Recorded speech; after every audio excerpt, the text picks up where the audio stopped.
Welcome to another weekly featured business brought to you by Visibility Impact and your host, James Moffat, where he will gracefully take our featured guest on a personal and business journey and stories that will inspire, educate, and engage you.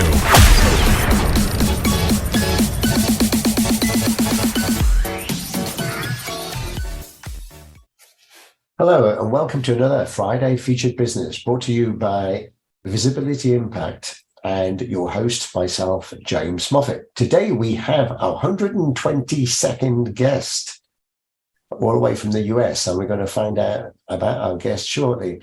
So today we have Robert Waggoner. Am I pronouncing that right? Robert Waggoner? Yes. Robert Waggoner, I mean, when I think, I'm straight away thinking of movies on TV. Do people ever think, oh, it's a Robert Waggoner on TV? Yeah. Well, sometimes they'll ask me about Mrs. H or make some movie reference. So, all right, okay. So, Robert, welcome. So, our 122nd guests. So, welcome to the show. So, just to kick this off, so although you mentioned you're in the US, whereabouts in particular are you? Yeah, so I live in the middle of the U.S. in Iowa. I grew up in Kansas, which is in the very center of the U.S. Oh, excellent. We had a previous guest actually from Kansas, and he now lives in Switzerland, and he started his own brewery. So something completely different to what he was doing before. So, yeah. So as I mentioned earlier, we'll start connecting people together because there's been some fantastic guests and a lot from the US. So, and I think there'll be a lot in common. So you're talking about something very special and very dear to me, actually, because I have vivid dreams. And yeah, I need to ask also, what's the difference between a vivid dream and a lucid dream? Right. And right. So go on. So a lucid dream would be any dream in which you realize within the dream that you're dreaming. You literally know this is a dream. A vivid dream is just one of those dreams that's so powerful and intense that when you wake up in the morning, you're just blown away by the vividness and intensity of it. Right. And you can have both? I mean, at the same time or not? You know, you can definitely have both. Some lucid dreams are quite vivid, and some vivid dreams are not lucid at all. You do not realize that you're dreaming in those vivid dreams.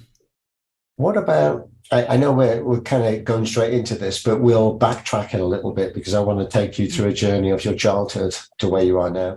But when a lot of people have dreams, but they can't remember them. As soon as they wake up, they've completely forgotten them. Right? Is that normal? And why is that? You know, there's a lot of people who recall their dreams, but then there's a lot of people who don't. All of us dream each night. About 23% of the night that we're sleeping, we spend in the dream state. And so all of us dream. I think what happens, though, is over time, people forget to value their dreams. And if they're not important, then why remember them? Or they might have had a traumatic dream and then just decide on some subconscious level to quit remembering dreams because they're so nightmarish and horrible. But oftentimes, if you can convince a person that there's something of value there, then you can get them back on the dreaming track and they'll begin to remember their dreams quite easily. Okay. So I'm very interested in this. And with lucid dreams, you can learn to become a lucid dreamer. Right. You know, I'll tell you about my first lucid dream that happened to me when I was 10 years old. So we'll go back to my childhood. I found myself in the public library looking at books, and that was a common thing. And all of a sudden, out of the corner of my eye, I see a little Tyrannosaurus Rex dinosaur walking through the book stacks. And I think, wait a second, dinosaurs are extinct. How can this be? And so my little 10-year-old mind starts to try to figure this out. And then it occurs to me, oh, this is a dream. This is how this can be. And at that moment, I realized I was dreaming. So at that moment, I became lucidly aware. But also at that time, I didn't know anything that you could do with lucid dreaming. So I told myself, if this is a dream, then I can wake up. And I woke up safe in bed. So that was my very first spontaneous lucid dream when I was about 10 years old. Right. Okay. I'm going to mention about some of mine later on as we go through this. But I am very fascinated with that because I remember, I mean, slightly different, but I mean, as a kid, yeah, I mean, I didn't like to go to the toilet in the night because we lived in one of these old Victorian style buildings and I slept in the attic and I would have to come down at least 2 flights of stairs to go to the toilet. And I didn't particularly want to. So I would like hang on and wait until the morning. But sometimes you couldn't hang on and then you wet the bed. And I thought, oh no, I've wet the bed. So then, I mean, I was a very young kid at the time. And then I thought, no, I've got to wake myself up and I've got to go to the toilet. And then I remember in the dream, I've woken myself up, I've gone to the toilet, and I remember everything in such detail until actually the motion of having a pee. And then that is waking me up because I'm getting wet. And then I'm thinking, oh no, I'm not on the toilet. But I dreamt I was, and it was so vivid that I believed I really was on the toilet. Is that something quite natural? Well, I think that's something that a lot of us have experienced. It's like the energy of the need, of the physiological need, starts to build up so much that then we create a dream about fulfilling it. Sigmund Freud said that all dreams were wish fulfillment. In a way, this was fulfilling a physiological need. But of course, when we feel ourselves getting wet, then we realize, oh no, that was just a dream. But yeah, I think that's a very common experience, actually. Yeah, I think so, because I mean, I have 3 small children. I mean, my eldest son is 10, and then we have twins, a boy and a girl who are 7. And it's actually my elder son, the 10-year-old, that has dreams similar to how I had dreams. And he said, Daddy, I was going to the toilet. I dreamt I was going to the toilet. And he didn't actually go. He started to pee, but then woke himself up before it became a mess. And yeah, he said that I really believed I was going to the toilet. And yeah, I was just thinking, well, he's kind of like, I had to confess that happened to me. But anyway, so going back to your childhood, so you've got any siblings? Right. So I grew up in a relatively large family. I had 4 older brothers and a younger sister. And so that was great. It's great to have 4 older brothers. They show you the ropes and all that kind of thing. So that was fun. So you were looked after. Yeah. But and also it's yeah. Did they have? I mean, when you start, you said you're around 10 when you started to have this dream about the dinosaur, and were there other creatures or things in the dream, or why in particular a dinosaur? What stimulated that? It's hard to wonder why the unconscious brought forth a dinosaur, but of course, not dinosaurs are extinct, and any 10-year-old kid can tell you that a dinosaur is extinct. But that was the clue that clued me in that, hey, this is a dream. I'm dreaming this. It's interesting that in Germany, there was a scientific researcher, 𝗙𝗓𝗏, who studied lucid dreaming in children ages 6 to 19, and found that 51% of them had already had a lucid dream. And in fact, if I read her research correctly, more than 20% of the 8-year-olds had already had a lucid dream. But of course, in our cultural times, we rarely talk about our dreams, let alone do 8-year-olds know the term lucid dreaming to even talk about it. So when you said that was your first lucid dream, but you had dreams prior to that. Right. Yeah, I had a very active dream life. It's quite interesting now when I think about it. like being on a pogo stick, and I could jump over houses, and I was jumping over the houses in the neighborhood, and doing those kind of fun things. But when it comes to animals, it's also interesting. There's been research that animals are more prominent in children's dreams, and as you go through time, animals become less common as you become a teenager and an adult. So, okay, so it's interesting. With the dream, I mean, I remember pogo sticks when I was a kid as well. I actually don't see them these days, or not that I've ever noticed, but they were great fun. Did you have dreams that you could fly? Right. I would also have some of those dreams where I would fly as well. And those were really incredible, a sense of utter freedom and just soaring through the sky. It was really remarkable. So that was another incredible, very vivid type dream, but not necessarily a lucid one. Yeah. Okay. So let's kind of park up the dream in a little bit, just to kind of backtrack. So growing up as a kid, I mean, typical things that you enjoy doing? Yeah, my brothers and I would have our own sports little teams, playing football and kickball and all the things with the neighborhood kids. Also, I think I was deep into just imagination, just having a very deep imagination and playing around with that. My dad had a small business, and so when we weren't doing things, he always had things for us to do. And but it was a lot of fun. A lot of fun. Einstein said, I mean, I live in Einstein country, I'm in Switzerland.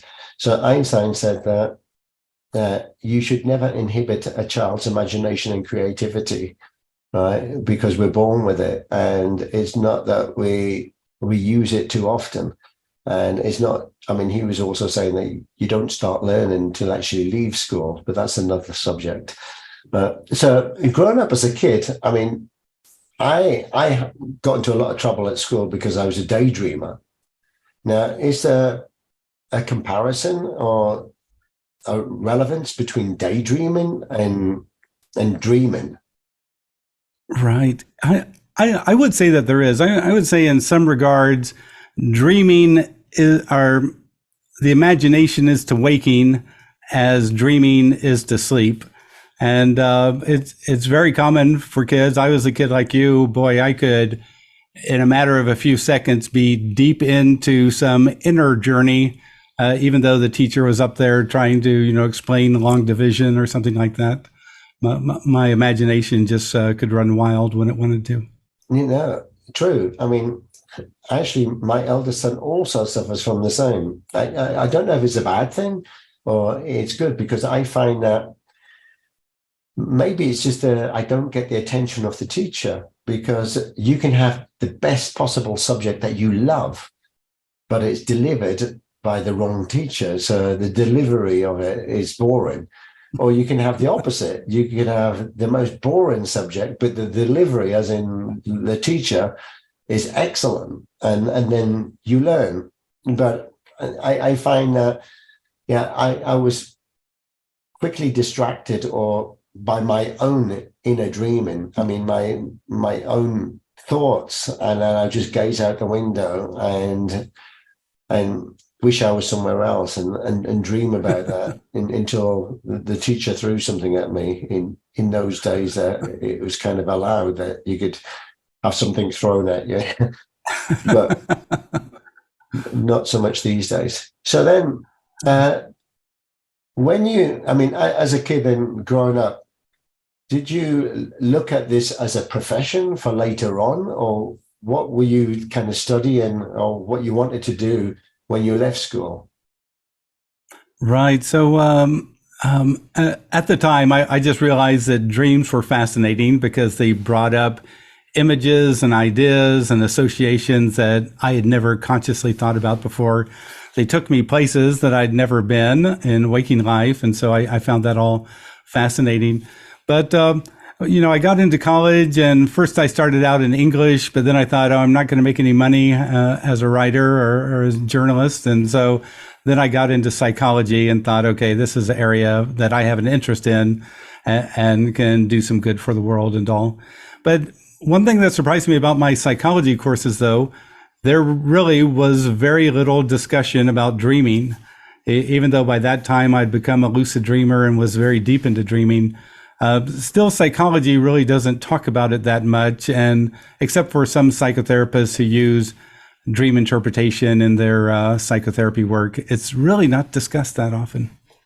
No, I've noticed. And yeah, at what point did you believe that, I mean, dreaming could be a profession? And I mean, because the psychology and stuff like that, I mean, as you said, it didn't really focus on the areas that really were more meaningful to you, and you wanted to extract that and make something of it.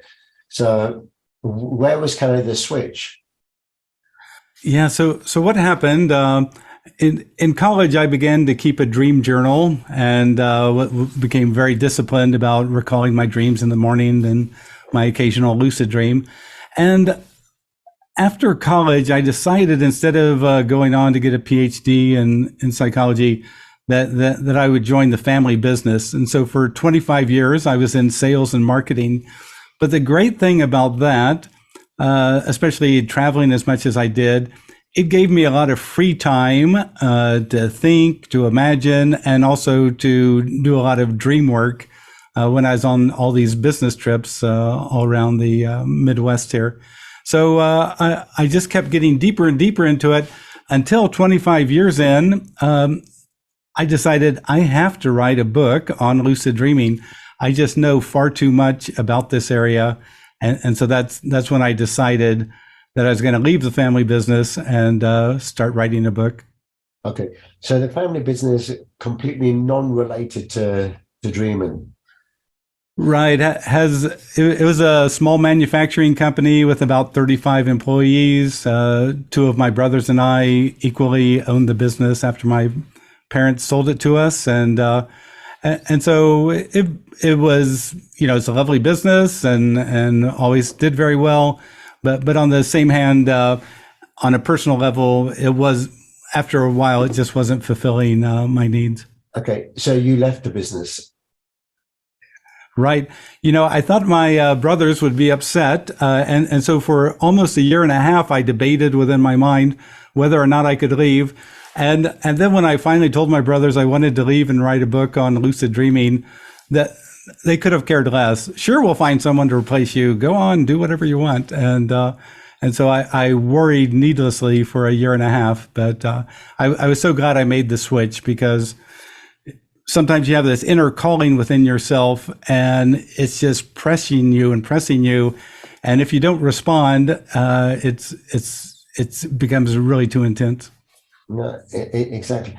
I could imagine you could have got ridiculed. I mean, as leaving the business. I mean, they could have said to you, I mean, I'm off to pursue my dreams. And I mean, there's a lot of play on words there, but I mean, you could say, and they could reply back and say, oh, you're just a dreamer, right? You want to get yourself alive and stop being a dreamer. And you think, well, no, yeah. Dreaming is my life. Well, I tell people right now I'm living my dream job, and I mean that very literally. So, no, exactly. But I mean, everybody, I believe, has an inner calling. It's whether you read those messages and those signs. I think the signs are there everywhere in plain view, just people don't see them. So they either stay where they are in a job, and it's not necessarily the meaningful, fulfilling, purpose-driven job that they want. It might pay their way, but it's not something deep down that they actually have a passion for, and it is kind of going to be their legacy that they're going to leave behind.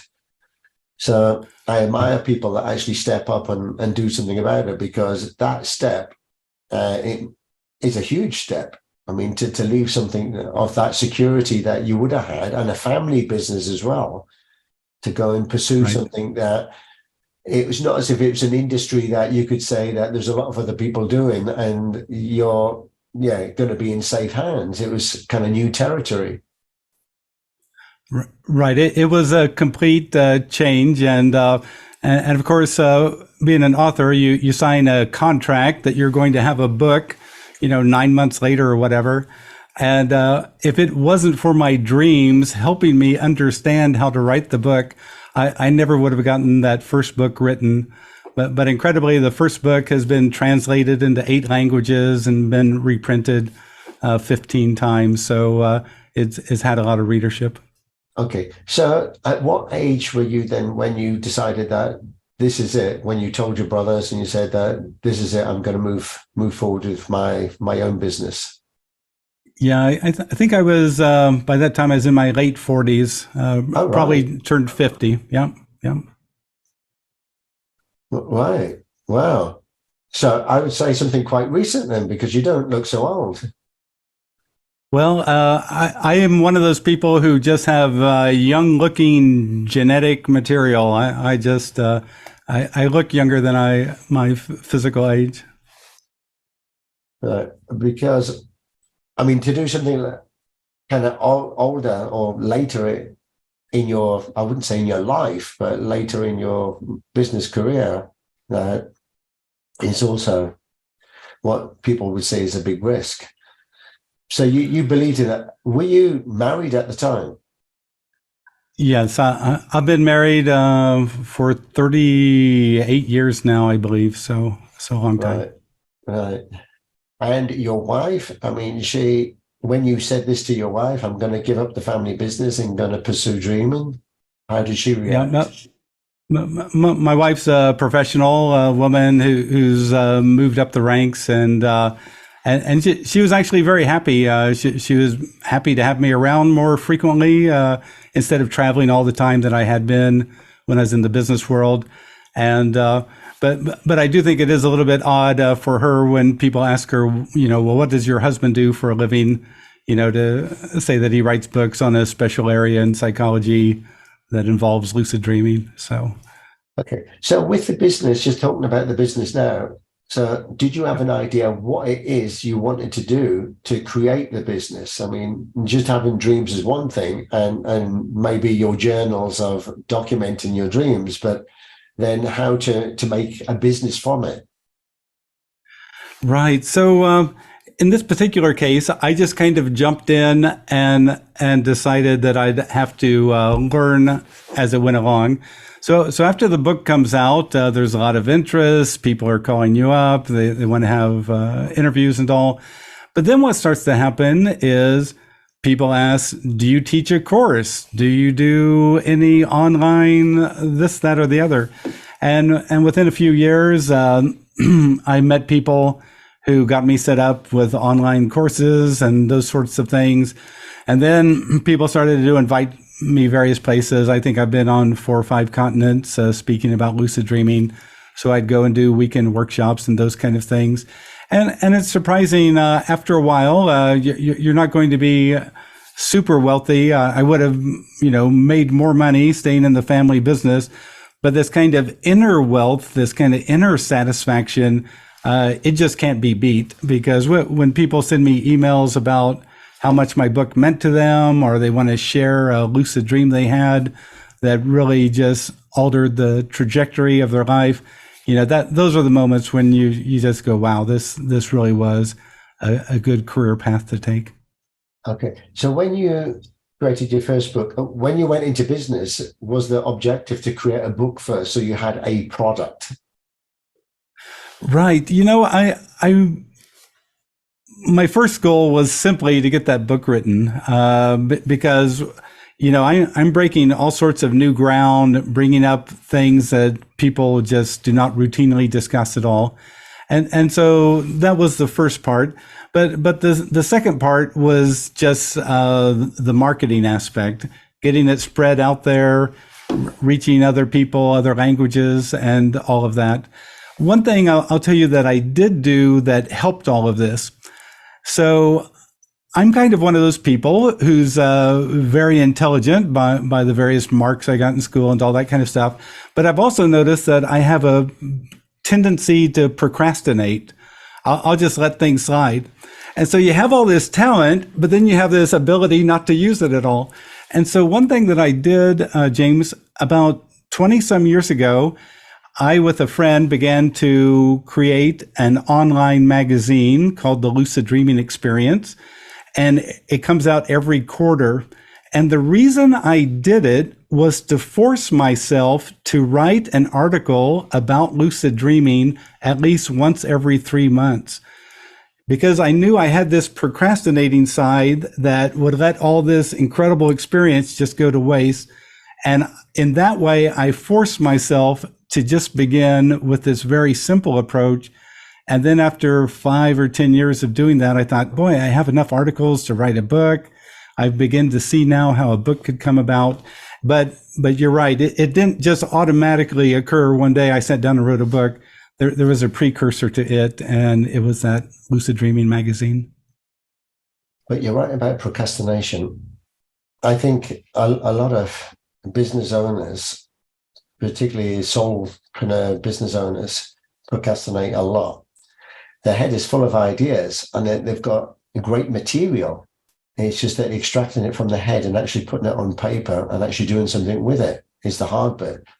And yeah, not so easy, because you kind of put it off until tomorrow, but tomorrow never comes.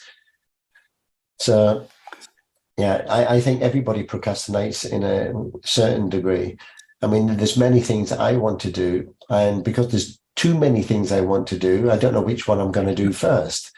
And then I put it off until I think about, well, which one I should do. And then, you end up doing none of them. So, but having a weekly show like this kind of keeps me going, because I know I need to have a different guest every week. So I have to find a guest. Typically they find me, but I use serendipity, because I think it was meant to be having certain guests, or all the guests actually. So, but yeah.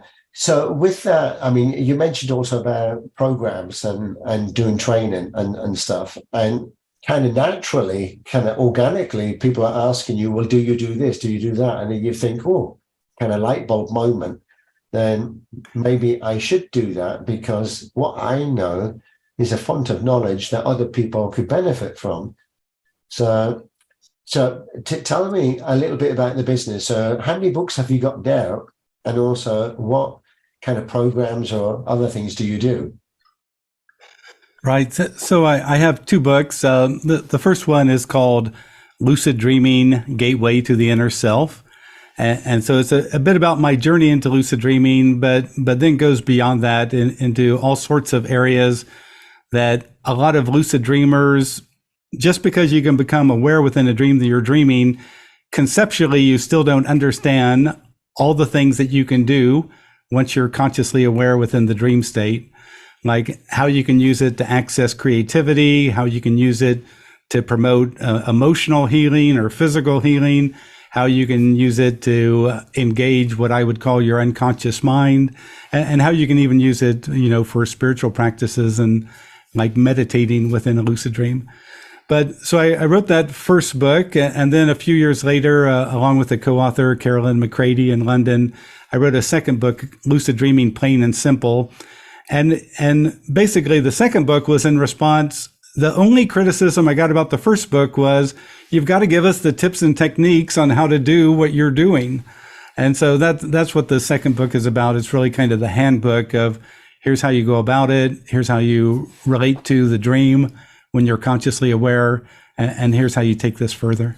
Excellent. So for the audience, we will share the links and everything that people can get them. So they're available online, but also audio version as well. I mean, yeah, they're in Audible and of course hardcover, and they've been translated into French and German and Czech and various languages. So hopefully everyone will be able to find one.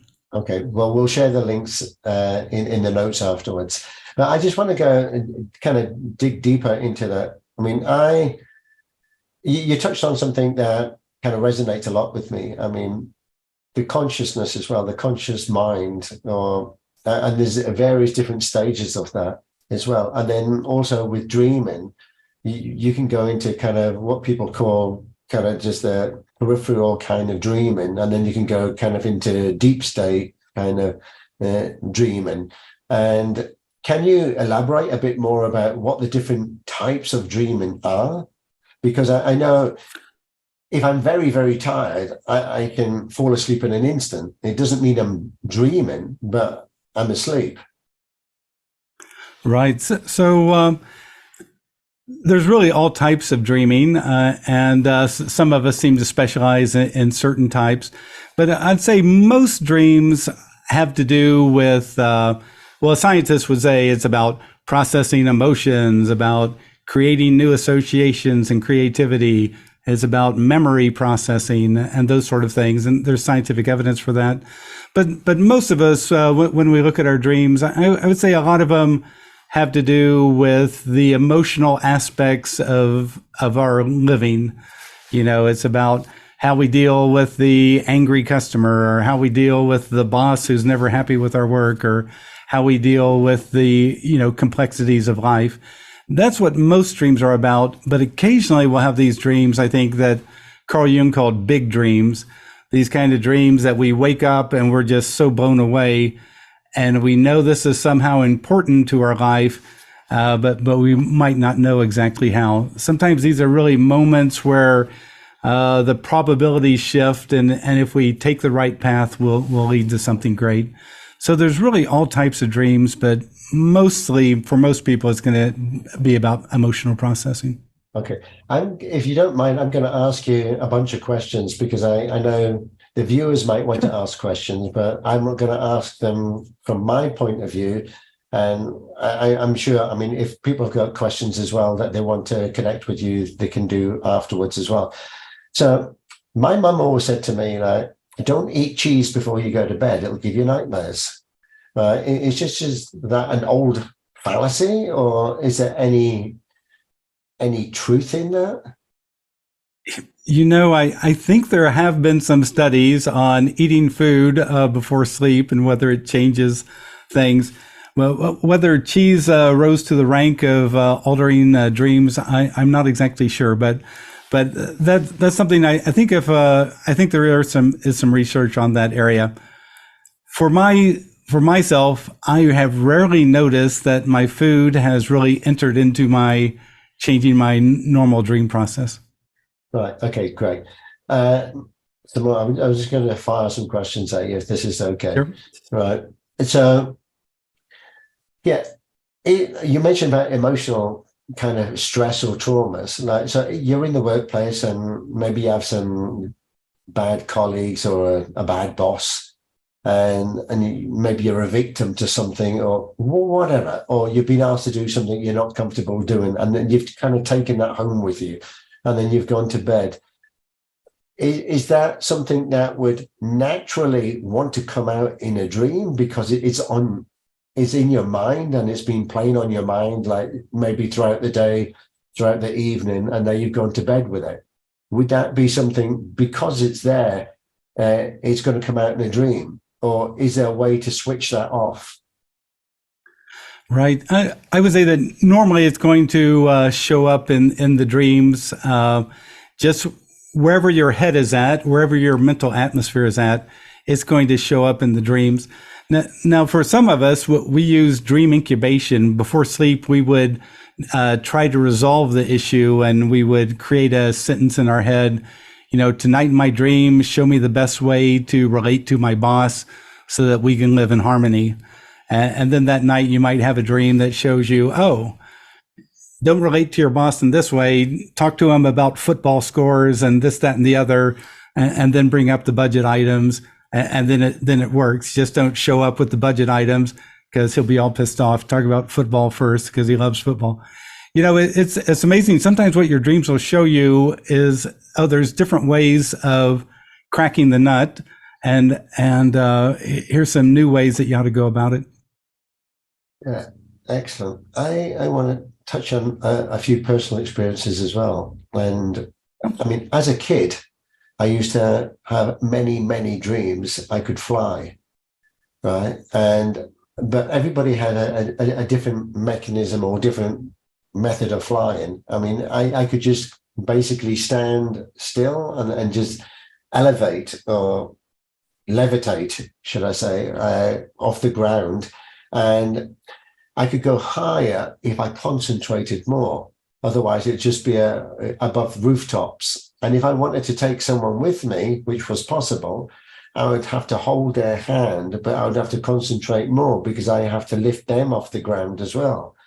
And I loved these dreams. I had them for years and years. And if I have one of these once a year now, I feel blessed because it seems to be such distant memories. But is there a significance? I mean, certain dreams, I mean, do you become a dream decipherer as part of understanding dreams as well? Right. I feel like almost anyone who gets into dreaming has to begin to learn that symbolic language. A lot of people who do software coding and programming, they learn all sorts of computer languages, but all of us dream, but very few of us ever learn that symbolic language of dreams. Because in some ways, every dream is a bit like a poem. It needs a little bit of interpretation in order to be fully and completely understood. So for example, if I found myself flying, if the feeling associated with it was freedom and joy and unlimitedness, then I would wake up in the morning and I'd ask myself, what's going on in my life where I feel joy and freedom and unlimitedness, or so somehow that issue, it would be playing out, or that I'm trying to achieve that. I'm trying to rise above all the crap that I'm dealing with in my primary school. And I'm trying to, achieve some sort of sense of freedom. So it really helps to have some sense of the symbolic language of dreams when you're in this area. I've also had those dreams like you feel like you're running and you can't get away. You're like running in mud or something, and you're just not progressing. You just cannot get away, and you've kind of got that fear of maybe there's someone or something chasing you, and you can't get away. Your feet are like just stuck in this mud, and another very common experience. But again, when I think, when you translate that to emotional, what does that feel like emotionally?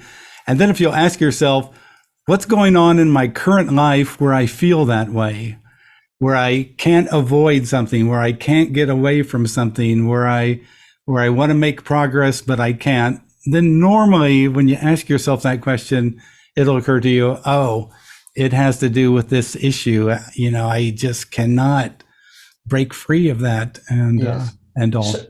So just kind of switching, you also mentioned about spirituality, and there's lots of people that want to tap into that. They're either channelers or spiritual people, or they do shamanic work or something.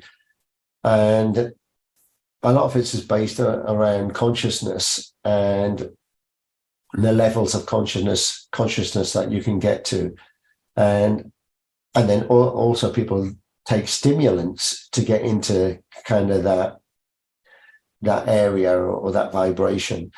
I mean, is that something also that you discuss as well? Right. So one thing that people don't understand about lucid dreaming, it's been scientifically validated since 1980, but for 2,000 years before that, it was part of Buddhist dream yoga.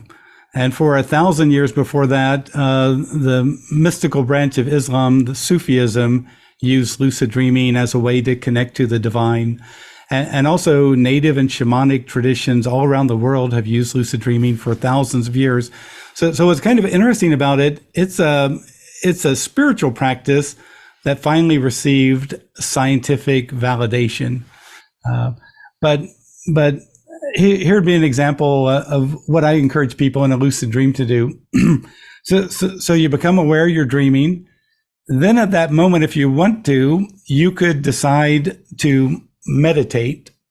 So the Buddhists say that an action performed in the lucid dream state is normally 7 times or 9 times more powerful than one performed at the waking state, because you're at this deep level of awareness already.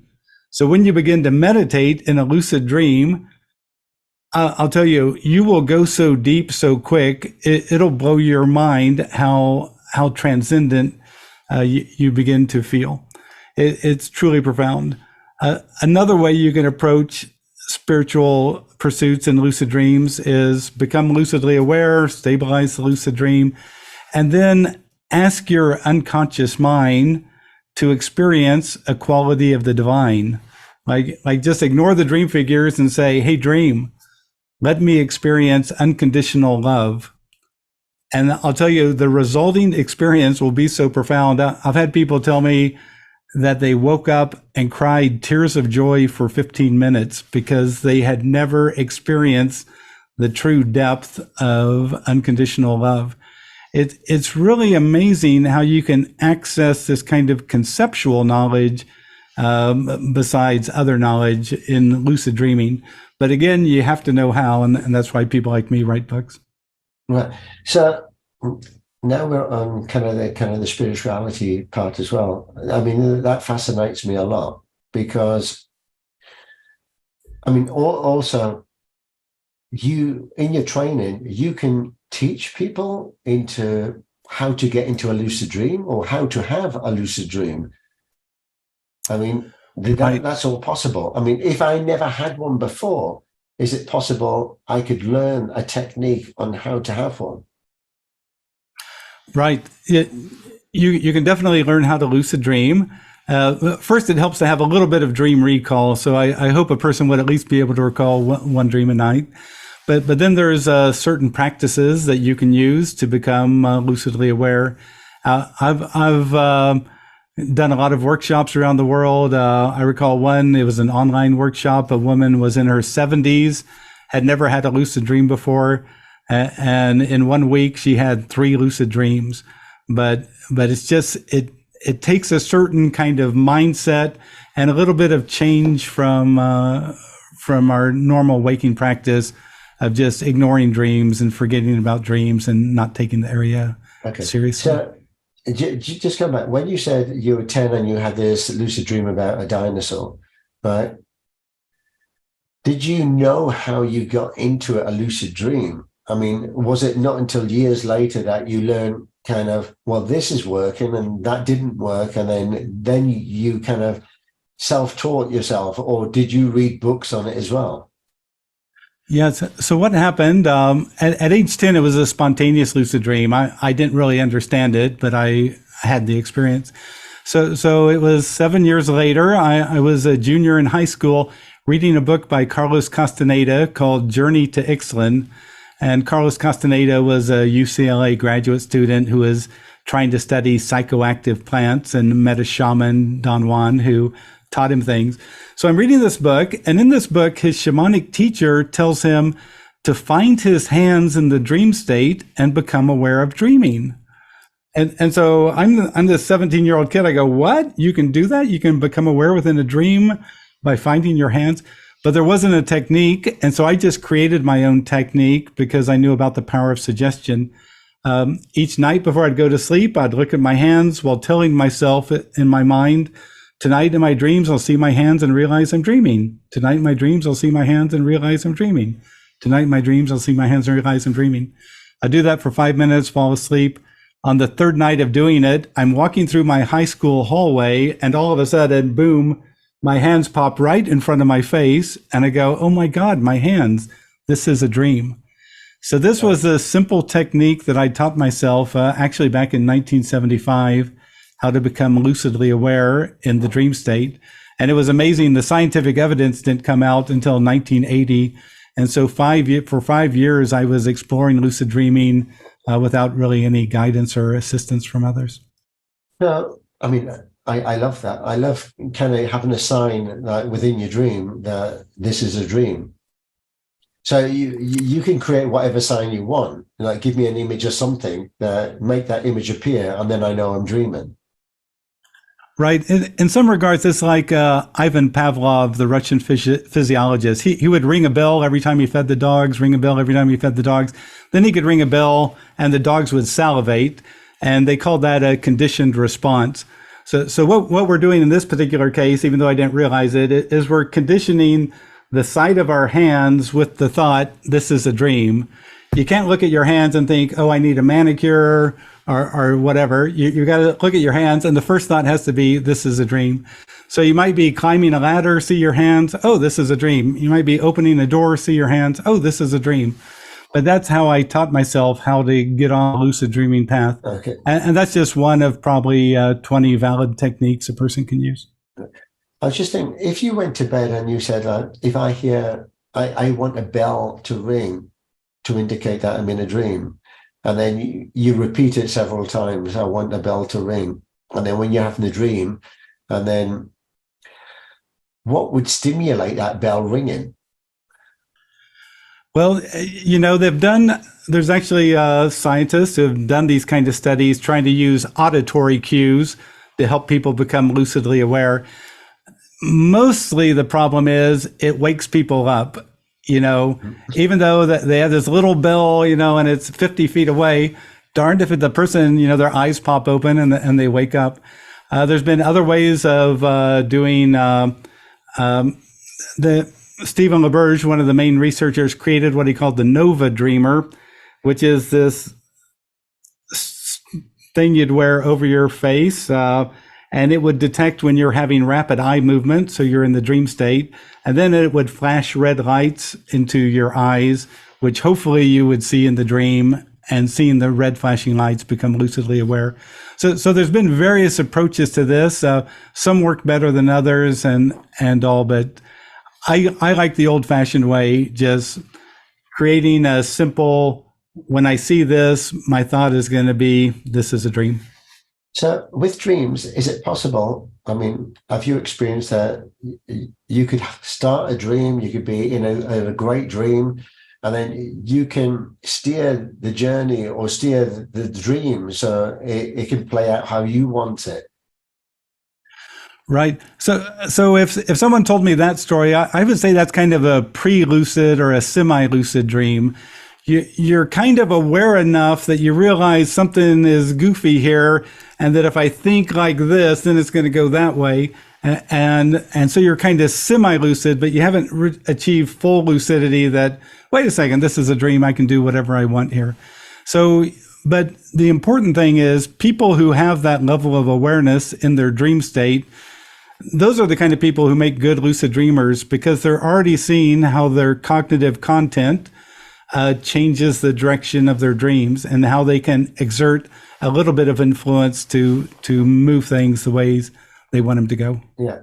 I found that over the last year or so, the last couple of years in particular, that I've become more aware, because I do shamanic work, but I've become more aware of consciousness and inner thoughts and everything else. But I found that because I wanted to have messages with dreams, because if I look at people like Nikola Tesla, he was an absolute genius, right? And he would get the blueprints of free energy or the blueprints of something in a dream.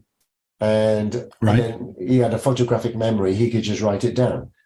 Now, I'm definitely not anywhere like that, but I've been able to have a dream, right? As an example, I dreamt about a blue dolphin, and don't ask me why blue, but it was a blue dolphin in particular. And I know dolphins are quite sacred, and I respected that. Right. And I had a dream about a blue dolphin, but in particular blue.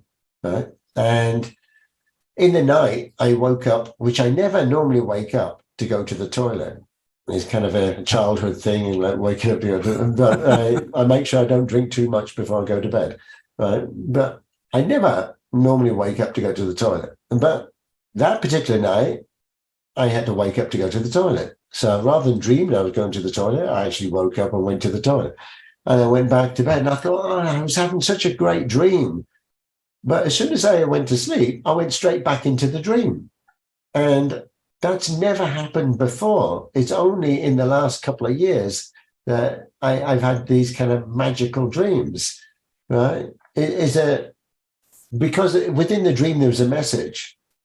The message which kept recurring and recurring until I remembered it, were that the message was, things are not what they appear. And then I had to remember that.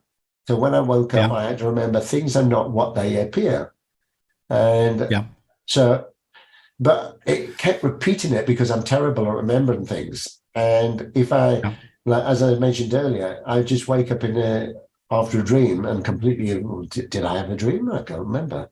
So it was really kept telling me so I wouldn't forget, because it knew, it would know. So, I mean, so sorry to make this long-winded, but I mean, I believe that we're in a dream state, we're more connected to our creator or source or God, or however you want to say. Oh, it's very true. It's very true, and that's a wonderful illustration. When you were speaking, it reminded me of listening to a talk by Larry Page, the co-founder of Google, and he told the commencement class at the University of Michigan, where he got his PhD in computer science.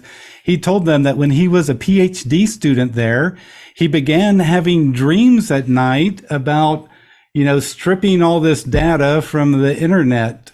And so he said he put a notepad by his bed table. And one night he had this incredible dream, and he said he woke up and he spent 3 hours writing down all the incredible ideas that came to him in that dream, and then all the ways that you could actually influence waking computer internet work with that.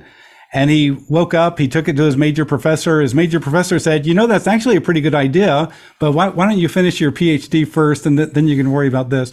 But he said that was the basis of what Google became. It came from this dream that he had as a computer scientist PhD student. So a lot of times,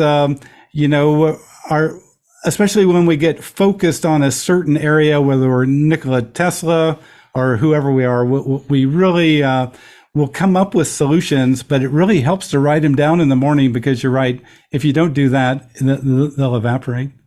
No, I do have one other, because you mentioned shamanism. I just had a funny story that occurred. I was giving a talk on lucid dreaming in Silicon Valley, and there were like 120 people there.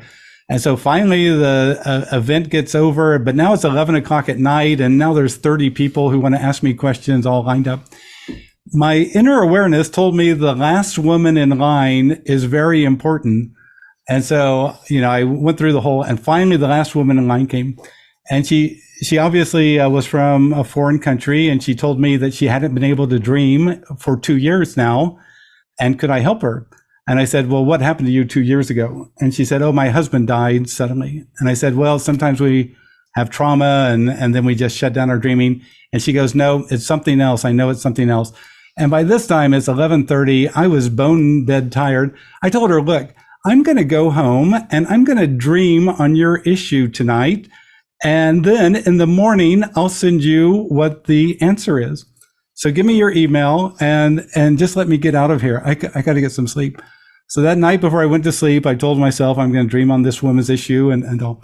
The first dream I had, I saw the countries that she had visited before she came to the US and the difficulty she had just being an immigrant, trying to make her way to greater freedom.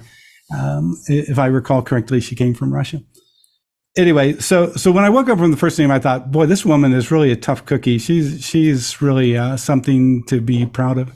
Then the next dream, if you can imagine this, the entire night in my right hand, I was being pulled. I had a jaguar on a leash, and in my left hand, I had like a whale on a leash. And the entire night, these two power animals pulled me all around the dreaming. And when I woke up, I wrote the lady and I said, you're being called on a shamanic path. this is why you're not remembering your bloody dreams. Your power animals drug me around the entire night. And I wrote her that, remember, I just met the woman for 5 minutes. She wrote me back and said, oh my God, you don't know this, but I met this shaman from South America. He told me I was a jaguar woman, but I didn't know whether I should believe him or not. And then the night after that, she wrote, and oh, my dreams returned. So, wow. You know, so sometimes people stop dreaming because their inner awareness is asking them to become more than what they are right now, are asking them to change, and they shut down dreaming because it's like being badgered by your spouse or something. You just, you know, go away. I don't want to hear it. The ego can't do the adaptation to make the change. But so anyway, would you say you've become more spiritual now, understanding dreams? You know, I started out as a young guy relatively mystical. When I was a little kid, you know, I had very vivid dreams. I paid attention to my dreams. I just had a sense that there's more to life than just this kind of surface level. And but what dreaming, and especially lucid dreaming, has taught me is that there's even more going on. And what's incredible, though, is that sometimes you even feel like you connect to what I'd call the world dream. Before the program started, we were talking about a woman who had 911 dreams about the New York City tragedy. But I was also another one of those people who had 911 dreams before they occurred. In fact, of August that year, I told my wife that it's something like Pearl Harbor or the Great Depression coming. And my wife asked, well, what do we do? And I said, well, that's the thing. My dreams show that it doesn't affect you and I. It doesn't affect us. But there's this thing coming. And I felt, and I say this with a lot of respect for all those who lost loved ones, but I felt an utter sense of relief when it finally happened, because I felt like this incredible psychic weight on my shoulders just getting heavier and heavier the closer we got to 911. And when it finally resolved, I truly felt relief. It's like, oh, finally. So since then, have you had more kind of 911 or warning kind of dreams? Well, you know, sure, on occasion you have experiences like that. Well, like as a child, if you can imagine, one night I had a very vivid dream where I saw these heraldic symbols, and I thought, and they were kind of attacking each other. So these two heraldic symbols kind of attacking each other. So that was totally outside of my life as a little kid growing up in Kansas. But a week later, I was at the library and saw a book on heraldic symbols. And I flipped through it until I found the two symbols, and one represented Iraq and the other was the symbol for Iran. And there I am as a little 12-year-old thinking, Iran and Iraq want to attack each other? I mean, to me, that was like North Dakota attacking South Dakota. It just didn't make any sense. But of course, within 4 or 5 years, they were, you know, deep into a very bloody war. So, you know, occasionally you pick up these things. The one thing that I have to say, though, is sometimes they don't come with any sort of timeline to them.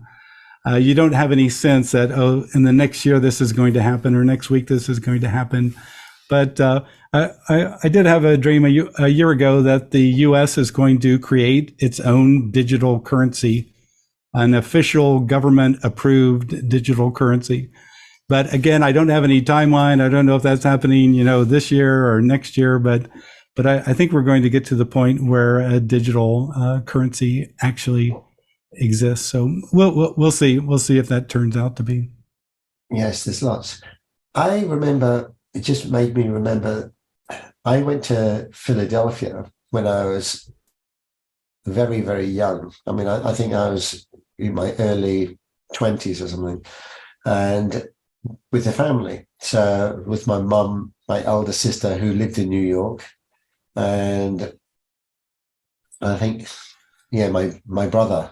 And we just traveled around. We went to the Amish place. We went to Philadelphia. We went kind of all over Maine and other places. And she had a friend there that lived kind of on a farmhouse. And I remember that we all went off to bed, and we didn't think twice about what a dream catcher was. But she had dream catchers in all the bedrooms. And we didn't know what they were. But I remember waking up in the morning and going down for breakfast, and I could hear them already as I was coming down the stairs having a conversation about, oh, we had some strange dreams last night, and they were talking about the dreams. And my mum was saying to my sister about the dream. And my sister carried on the dream as if like, well, I'll carry on the story because I was having the same dream. And I was thinking to myself, wow, that was my dream as well. So as I was coming down the stairs, I kind of joined in the conversation. I said, I was dreaming the same dream. And I carried on. They said, yes. And I think, wow, let's see when my brother gets up if he has the same dream. So when he woke up, we asked him, did you have a dream? Oh, yeah, I had a dream last night. And I'm going to tell you your dream. And he said, how did you know? And then we said, how did we all have the same dream?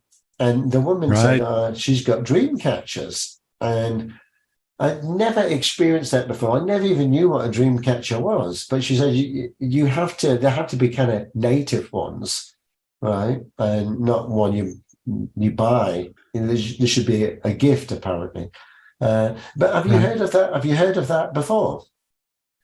Oh, yeah, it's I think it was the Iroquois tribe who came up with dream catchers, and basically the idea is a way of helping a person not have bad dreams and only let the good dreams through. But it's quite interesting, some of the practices. But like in the eastern United States, when it was originally being settled, the Delaware Indians, when they lost a chief, they didn't have a vote to get the new chief. Instead, what they did was they dreamt, and who the tribe dreamt the most about became the next chief. And so they didn't have a democracy, they had a dreamocracy. Their dreams told them who should be the next chief. And so you begin to see that, way back in those times, dreaming was elevated much more than it is now. Now we don't devalue dreams. Or if you would go and tell a friend over coffee, oh, I want to tell you a dream, the first thing they do is probably roll their eyes and guffaw. We devalue dreaming, but ancient cultures and other cultures really saw some value in dreaming, and also they learned how to use it to obtain the value of it. But the beautiful thing that you've shown is this kind of family dream, because I think on occasion families have kind of a group dream, and if they would wake up and bother to compare notes, they would see that, oh yes, they did in fact share a dream. Yeah, I've had many dreams, but I think the most magical was only a few months ago. I was dreaming, like where I live here at home, and I was dreaming like my family were here, and we were sitting outside in the garden, and it was kind of getting dark. It was sunset, and I felt this bright light above me, like if you to shine a torch, you get kind of that beam of torch of the light above, right? And I was there, and it was right on me, and I could feel myself being elevated. So I was having a real out-of-body experience, and I was being drawn up very gracefully, very slowly, up into the air. And then I wanted to go, but there's also part of me that I looked down at my family and the kids and everything, and I said, no, I'm not ready yet. And there's just no problem at all. I was gracefully let back down. But that feeling of levitation in a dream, I've never experienced that kind of feeling ever, right?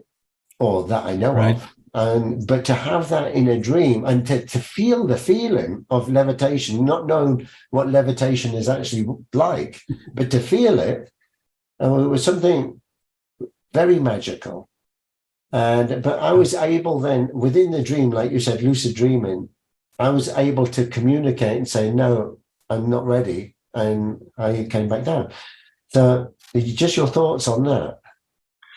Yeah, no, I would say again, to me, that seems like a semi-lucid dream, that you're aware the experience is happening, you know it's special and unique, and you know that also you're being given a choice here about how you want things to be, and it's your choice is going to influence what happens next. So yeah, I would say that would be that's really a big dream. I don't even want to tell you what I think about it because I don't want it to be online there. So, but I'll just tell you, if I had that dream, I would say that on deeper levels of my awareness, I'm deciding whether I should stay in physical reality any longer, or if I should just stop it here and pass away. So, go on to a different journey. I know what it means. So. Okay. Well, good. So you can edit out this part, but boy, if I had that dream, I think that's probably what it would mean to me, whether I'm ready to, and it might be not physically die, but kind of die to my normal life and take on a different life entirely. I know it wasn't a death one. It was a UFO one. Do you think? Yes. For okay. Sure. 100%. Yeah. Yeah. Yeah. It's interesting. Occasionally folks have these kind of dreams of aliens and all. It's a little bit hard to understand. Sometimes I think a person has to ask themselves, is this an alien part of myself, that I'm now interacting with? But on other times, the encounter is so unique and different and otherworldly that you really have to wonder if you didn't actually encounter another being that's either on a different dimension or a different realm. Yeah. So on that, I mean, do you believe in different dimensions as well? I mean, we talk about kind of getting into a dream state is also, I mean, you mentioned in your book, but it's also a gateway to maybe a parallel universe or a gateway to another source, another consciousness, or another inner consciousness, or another dimension, or whatever. I mean, now that you've explored it more, I mean, what's your personal view on this?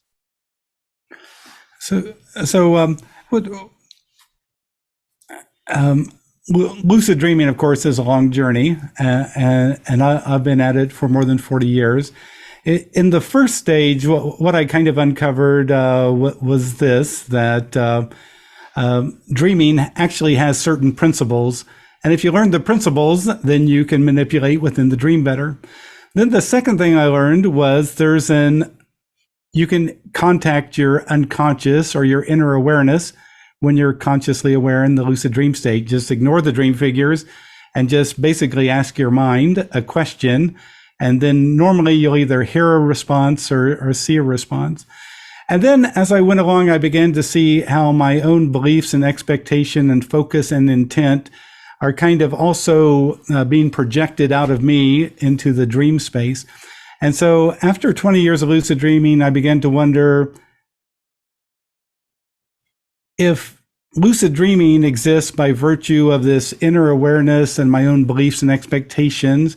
And if that's how a regular dream works, and that's how in some ways waking reality works as well, it works according to your beliefs, expectation, focus, and intent, along with your larger awareness, kind of creating situations. Then I began to wonder, is there a real reality? Is there a reality that's not mentally influenced or mentally mediated? And when I began to have that thought process very deeply, at night, if you can imagine, I'd fall asleep and the entire night would be nothing but blue light. There was no me, no action, no symbols, no movement, just the entire night blue light. And I remember the first morning I woke up from that, and I looked at my dream journal, and I thought, what do I put in my dream journal? Blue light? I mean, nothing happened. It's just blue light. It was one of those. So this was happening recurrently, these blue light experiences. And one morning I went down to the breakfast table, and my wife asked, what's happening to you? And I asked her why she had asked me such a strange question.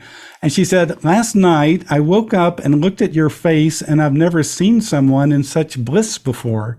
What's happening to you? And I said, well, I'm trying to understand the actual nature of reality, and I'm having some pretty bizarre experiences. And so in my first book, I tell what happens after these blue light experiences. But finally, I bushwhacked my way to an experience of non-duality without having any Buddhist knowledge or training. I had an experience of awareness within awareness itself. And then I came out of that, and there was a man in a robe, and I asked him, what was that? Was that a lucid dream? And he said, oh no, to enter a lucid dream, go here. And I stepped into that space and flew through a tunnel into a lucid dream. Wow. But what I want to get to is there's all sorts of dimensions of creativity. There's all sorts of dimensions, but there's only one ultimate reality. So there's all sorts of dimensions that you can investigate, but there's only one ultimate realm, and that's what lucid dreaming taught me. What if we are dreaming now and our dreams are when we're awake? So in my second book, in the final chapter, I have a technique that anyone can use to show that right now they exist in a kind of dream. And so my first question, what is a dream? A dream is a mental creation. So this technique is to show you that your life right now is a type of mental creation. And so here's the technique. Think of a characteristic or a belief you have that's neutral. So you might think, I'm really neutral when it comes to being comedic. I'm not funny, but I'm not unfunny. I'm just neutral. I'm so neutral, I don't even think about it. Okay, so you found a neutral belief. Now what I want you to do is supersize that neutral belief for 1 minute, 10 times a day. Imagine and tell yourself that you're the most funniest person ever, that you're the funniest person in Switzerland, that there's yet to be anyone as funny as you. You're so funny that people laugh when you walk into the room, they just start laughing. So do that for 1 minute, 10 times a day. On day 4 or 5, you'll be at the checkout counter at the supermarket, and the woman will ask, do you want this change or whatever? You'll say something, and everyone will burst out laughing. You didn't even say anything funny. It's just that you're projecting out energy now that you're the funniest person in Switzerland. You're the funniest person that ever was. You'll be in all sorts of situations where you'll say something totally innocuous, and people will burst out laughing. So a woman in one of my workshops did this. She was in her 50s. She began to tell herself she is the most beautiful woman on Bermuda. And she said on day 4, a guy in his 30s asked her for her phone number. She said no one had asked her for her phone number in 25 years. But again, you take a neutral belief, you supersize it, and what happens, just like in a dream, the energy of your mind gets projected out there. It becomes symbols and people and figures. But in the waking state, that mental energy also gets projected out there, and it'll get reflected back to you once you pop up a neutral belief. So that is very fascinating, which leads me on to kind of manifesting kind of what you want. So you're calling out to the universe, and the universe is responding. So a lot of people, particularly when it comes to sales and entrepreneurialism, they say, well, you've got to project it out there, and you've got to already imagine that you're there. This is the success that you want. And if you believe in it and you believe you're there, that's half the battle. But I mean, you believe that? I mean, you're asking the universe to help? Well, so here's what I'd say. There's a difference between a wish and a belief. You might wish to have $1 million, but do you believe you're going to get $1 million?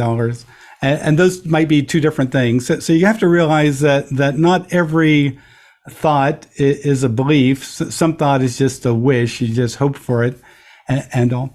A belief is a habit of thinking. You just habitually think, oh, things are going to turn out well for me. Things are going to work out well. I'm going to end up living in a nice house with a fancy car and all that kind of stuff.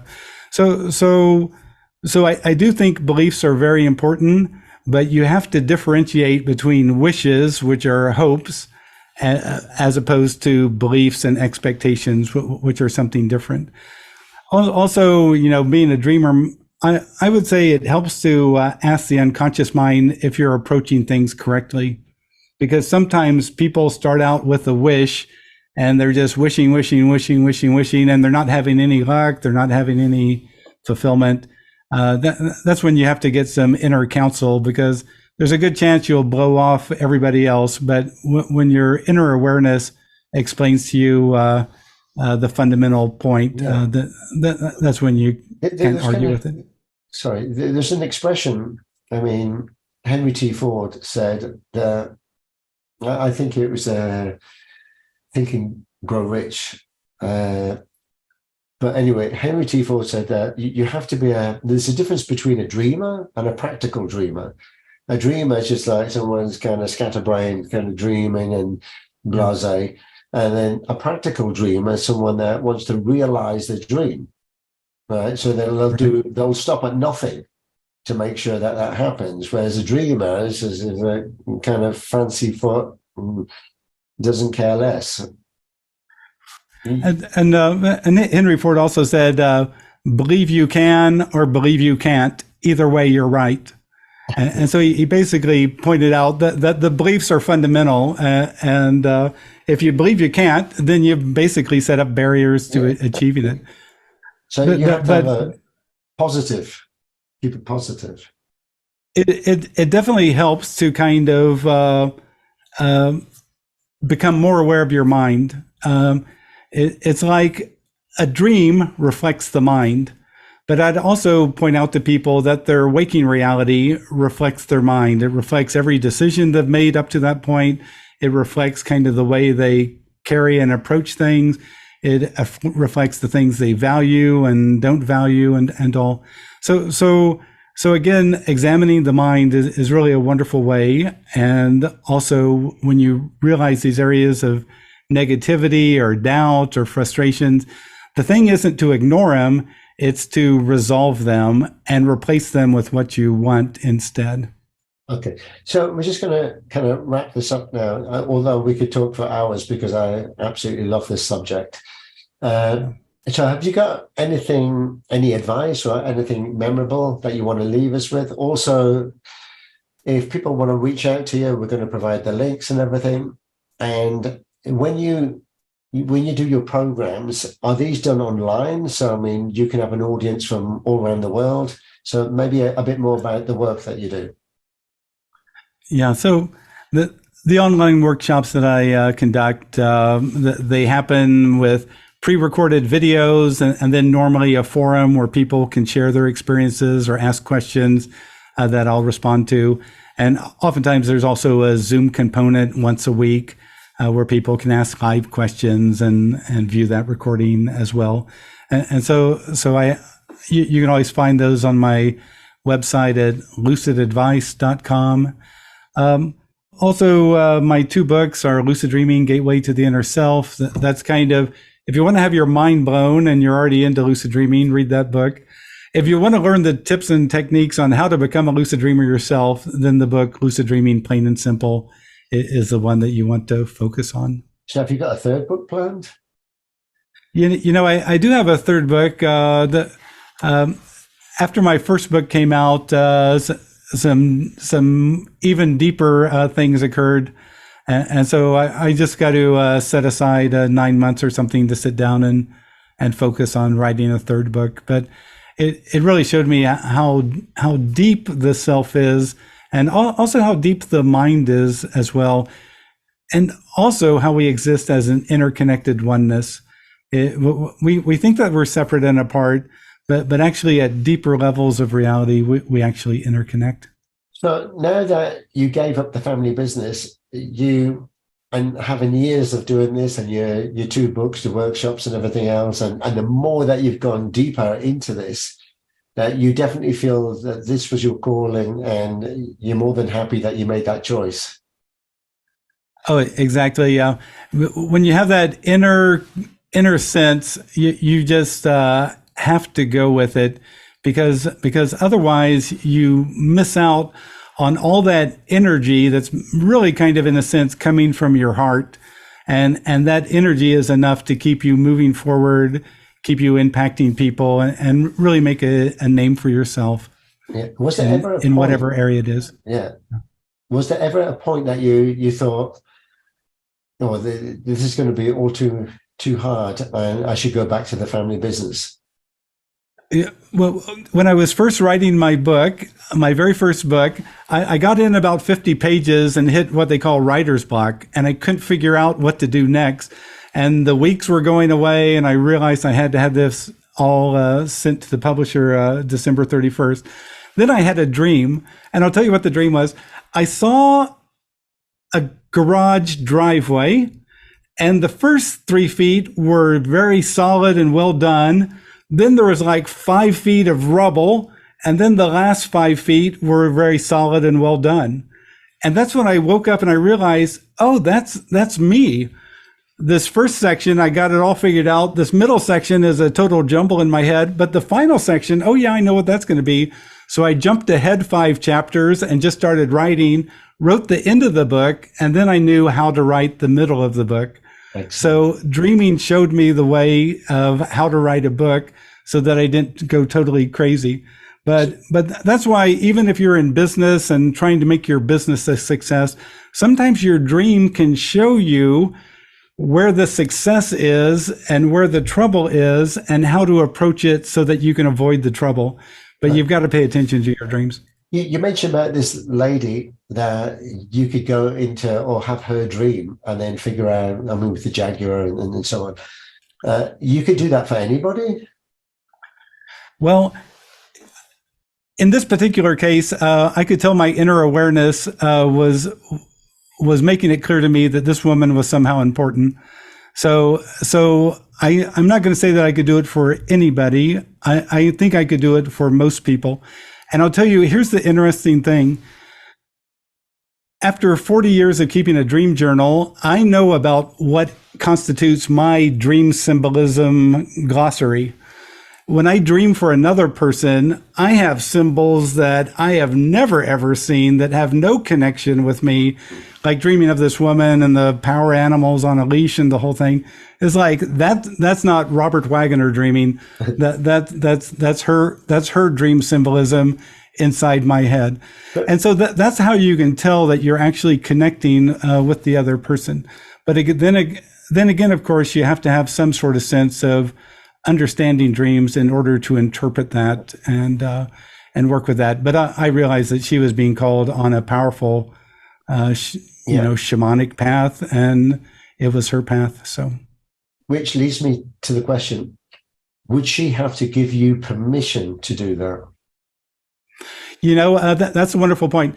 I told her that tonight I'll dream for you, and is that okay? So I always ask people's permission. So I'm not, because I don't want any resistance on their part. Sometimes, I'll dream about somebody, but I'll just have a sense that there's no way I'm going to tell them this dream. It's just not, they didn't ask for it. They didn't, open up to it. And I've seen that symbolically portrayed in a few experiences where, I enter their house, but their door handle falls apart in my hand. It's like, they're resistant to having anyone look into deeper aspects of themselves. It's like shamanic work. I mean, when you're doing shamanic healing, you have to ask permission because you're going into an area that, you should seek permission first, or you shouldn't go there, or you're not going to get the results that you want. Right. Yes. And so I agree with you. You should always ask for permission, especially when you're dreaming for another person. Well, I don't mind. I will give you permission if you want to help me with my dreams. But anyway, if I feel drawn to that, then maybe someday you'll get an email from me with here you go. But anyway, Robert, you've been a fantastic guest, and as I mentioned prior to the show, that we've had others that talk about dreams as well. I'd like to put a bunch of you together and have a panel discussion about this, because it is such a fascinating area, and it's nicer to have multiple people bouncing ideas and dreams and experiences off each other. So, Robert, I would like. Sorry, I would like to leave your audience with one final thought. So scientists have shown that we spend about 23% of the sleep state in dreaming. So if you sleep for 8 hours, that means you spend 2 hours in the dream state.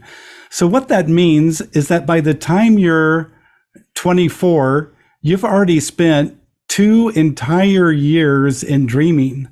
By the time you're 48, you've spent 4 entire years in dreaming. But if you'd gone to another country for 4 years, you'd know a lot about it, about the culture, the customs, the language, the food. But what do we know about dreaming? By the time you're 24, you've spent 2 years in it. What do you know about it? And most people know so very little. It's like the undiscovered self. It's like the other part of us that is completely ignored. And I really want to encourage people to begin to pay attention to their dreams, just if for no other reason, to get insight into that part of their life. No, I think it's mind-blowing. I mean, I think we can send a man to the moon, but we can't discover our own dreams, right? Right. So, Robert, we're going to share the links so people can catch up with you. So have you got any tips, any last tip that you can give people if they want to try and remember or have a lucid dream? Is there anything that we could practice at home? Yeah, so for dream recall, just the first thing you have to think when you wake up, what was I just dreaming? What was I just dreaming? And it helps if you have a notepad by your side of your bed or something that you can make a couple notes. Just write down a few words to help you remember. And then when it comes to lucid dreaming, you can do the simple technique that I did when I first got started. Just for 5 minutes before you go to sleep, look at your hands. Tonight in my dreams, I'll see my hands and realize I'm dreaming. Tonight in my dreams, I'll see my hands and realize I'm dreaming. Just make that your intent before you go to sleep.